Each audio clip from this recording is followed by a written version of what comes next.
Students, very good morning. मैं doctor Uma Rathore, सहायक आचार्य रसायन शास्त्र, राजकीय डूंगर महाविद्यालय बीकानेर। पिछले लेक्चर में हमने अपने यूनिवर्सिटी महाराजा गंगा सिंह यूनिवर्सिटी द्वारा जो सिलेबस लागू है उसके बारे में थोड़ा डिस्कशन किया था और पेपर पैटर्न के बारे में भी हमने थोड़ा सी जानकारी प्राप्त करी थी। आज हम अपना जो फर्स्ट यूनिट है थर्मोडायनेमिक फर्स्ट, उसके बारे में जस्ट एक इंट्रोडक्शन प्राप्त करेंगे और मैं ये उम्मीद करती हूँ कि इस कोरोना काल में आप सभी स्वस्थ होंगे और आपको दिए जाने वाले वीडियो को आप अच्छे तरह से अध्ययन करेंगे। तो आज हम शुरू करते हैं अपना ऊष्मागतिकी का जो ये प्रथम लेक्चर है, इंट्रोडक्शन, एक सामान्य परिचय।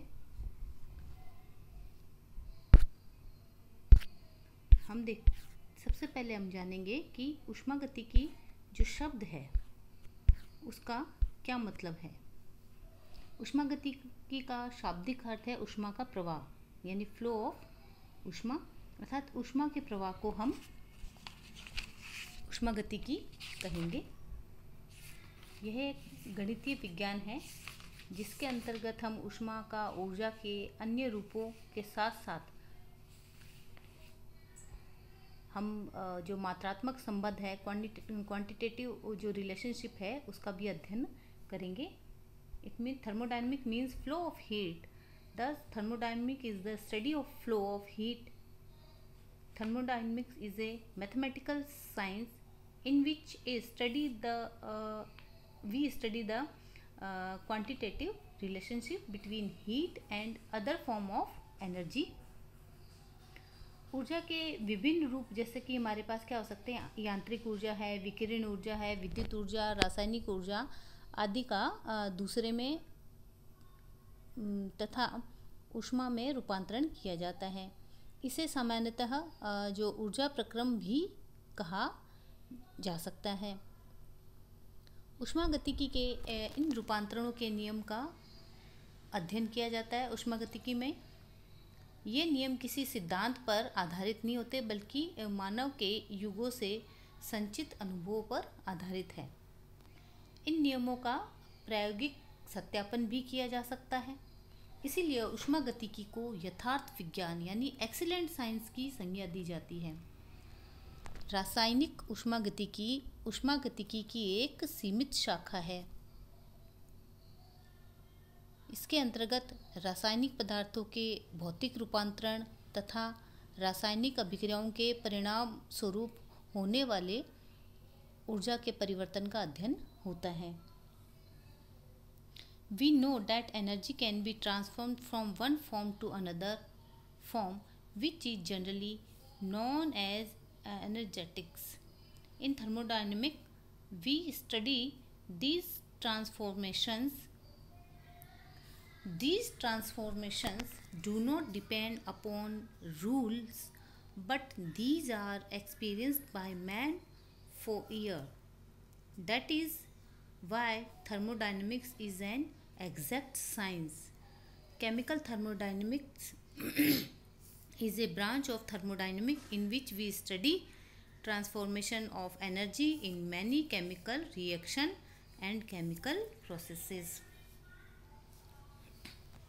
अब हमें पता है कि जो कार्य करने की क्षमता को हम ऊर्जा कहते हैं और यह हम अच्छे से जानते हैं कि यद्यपि ऊष्मा ऊर्जा को पूर्णतः कार्य में परिवर्तित नहीं किया जा सकता है, परंतु कार्य को ऊष्मा के समतुल्य में परिणत किया जा सकता है।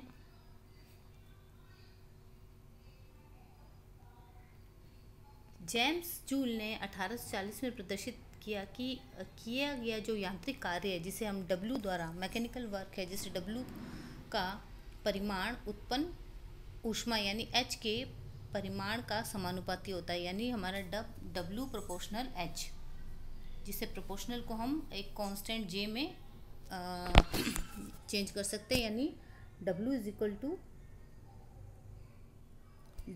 JH, जिसमें यानी energy is the capacity of doing work. In 1840 James Joule show the mathematical work done is proportional to the produced heat. अब हमारे पास जो J है, इस यहाँ क्या होता है कि ऊष्मागतिकी का यांत्रिक तुल्यांक यानी मैकेनिकल इक्विवेलेंट ऑफ हीट, और यदि J1 है, H जो है हमारे पास 1 कैलोरी हो तो W हमारे पास J के बराबर होगा। अतः जूल का ऊष्मा का यांत्रिक तुल्यांक एक ऐसा एक कैलोरी ऊष्मा उत्पन्न करने के लिए किए गए कार्य का परिमाण है।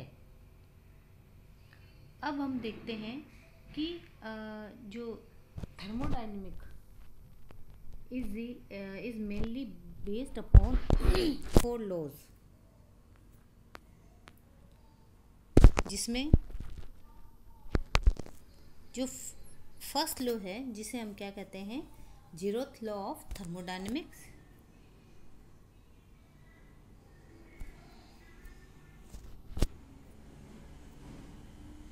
और सेकंड लॉ है हम जिसे कहेंगे फर्स्ट लॉ ऑफ थर्मोडायनेमिक्स, जिसे हम कहेंगे ऊष्मागतिकी का प्रथम नियम। फिर है हमारे पास सेकंड लॉ ऑफ थर्मोडायनेमिक्स यानी द्वितीय ऊष्मागतिकी का द्वितीय नियम। फिर है थर्ड लॉ ऑफ थर्मोडायनेमिक्स। जो हमारे पास 0 लॉ है थर्मोडायनेमिक, वो क्या कहता है कि यदि 2 वस्तुएं A तथा B किसी तीसरी वस्तु C के साथ पृथक पृथक ऊष्मीय साम्य में हो तो A तथा B को एक साथ संपर्क में रखने पर वे भी परस्पर ऊष्मीय साम्य में होगी। 0th law of thermodynamic state that when a body is in thermal equilibrium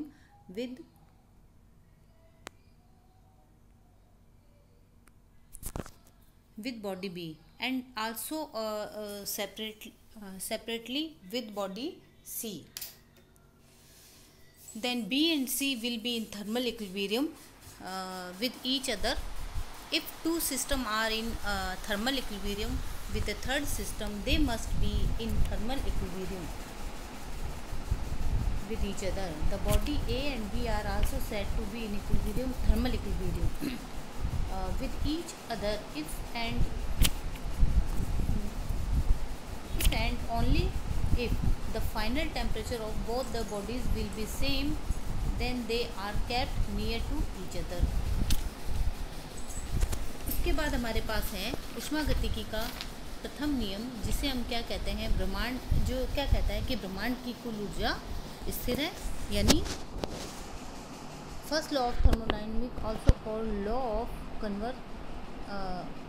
conversion of energy.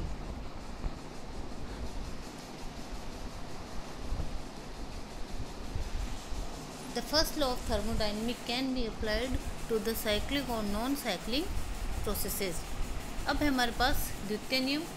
द्वितीय नियम कहता है कि ब्रह्मांड की एंट्रोपी बढ़ रही है, entropy of universe is increasing. तृतीय नियम कहता है कि पूर्ण क्रिस्टलीय पदार्थ की परम शून्य ताप पर एंट्रोपी शून्य होती है, यानी entropy of universe is increasing. ये तो सेकंड लॉ था। थर्ड लॉ कह रहा है कि entropy of A perfectly crystalline solid is 0 at 0 kelvin. अब हमारे पास बात आती है कि कि ताप, दाब, सांद्रता आदि में परिवर्तन से कोई भौतिक या रासायनिक परिवर्तन या अभिक्रिया संभव स्वतः होगी या किसी जो आउटर फैक्टर के द्वारा होगी, अभिक्रिया साम्य अवस्था में आ सकती है या नहीं आदि प्रश्नों का उत्तर हमें थर्मोडायनेमिक्स से बड़ी आसानी से मिल जाता है। ऊष्मागतिकी का विपुल पदार्थ यानी बल्क मैटर के गुणों का अध्ययन किया जाता है। इसमें ये गुण पदार्थ के जो मैक्रोस्कोपिक यानी स्थूल प्रॉपर्टी जिसे हम कहते हैं कहलाते हैं, जैसे है दाब, ताप, आयतन, ऊर्जा। भौतिक रसायन के कुछ नियम जैसे द्रव्य लॉ ऑफ मॉस से हमारे पास है, जो तनु विलयनों का जो डाइल्यूट सॉल्यूशन के वॉन्ट ऑफ नियम है, ऊष्मा रसायन के नियम है, डिस्ट्रीब्यूशन लॉ है यानी वितरण नियम है, फेज रूल है यानी प्रावस्था नियम है, राउल का नियम है आदि को भी ऊष्मागति के द्वारा डिराइव किया जा सकता है। अब हमारे पास कि significance of first law. Thermodynamics is branch of physics and deal with the relationship between heat and other form of energy.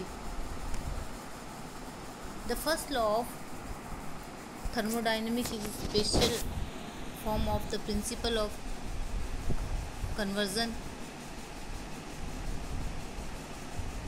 of energy. The law of conversion of energy state that the total energy of an isolated system constant. Energy can be transformed one form to another, but cannot be created or destroyed. Energy cannot be formed or ruined. The universe can never have more energy than it started with after an Big Bang. It also brings into matter the Big Bang. Before it out, the universe had no energy. Now we have all of it. How did the huge amount of energy break into our universe? It is also brings into the play the thought that energy cannot be destroyed. However, it can be used to a state that is cannot be reutilized into a helpful form.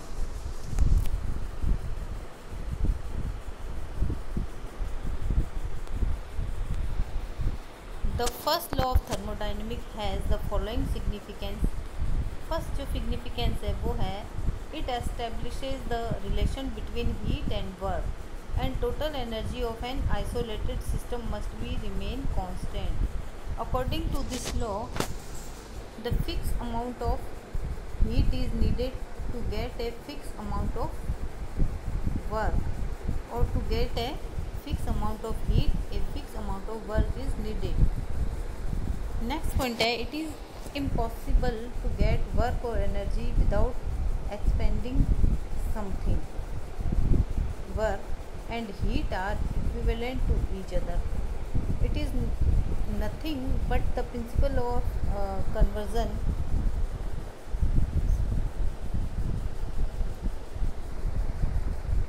conservation of energy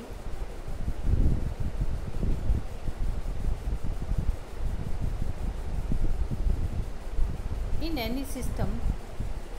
Sum of work done and change in internal energy is always equal to supplied heat.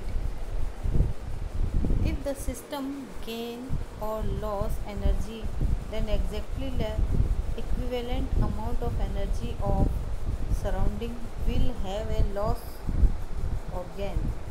No engine has been built which is able to perform work without expending fuel or energy. It is not possible to invent the perpetual motion machine which can perform work without expending energy. You can't have a device which gives output as work without any heat input. This device is known as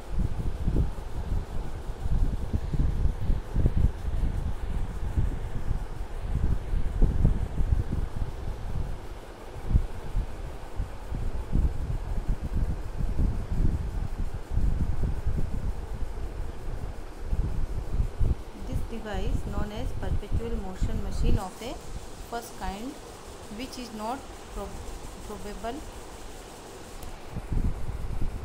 The first significance is related to the law of conservation, यानी जिसे हम कहते हैं ऊर्जा संरक्षण, conservation of energy.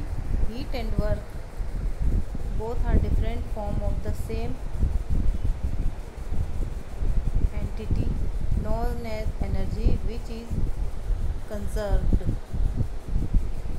Whenever a defined quantity of one kind of energy disappear, an accurately correspondent amount of some other kind must appear. The energy of an isolated system is constant. हमारे example है universe. Thank you. Next lecture में हम thermodynamics में use होने वाले कुछ terms के बारे में अध्ययन करेंगे.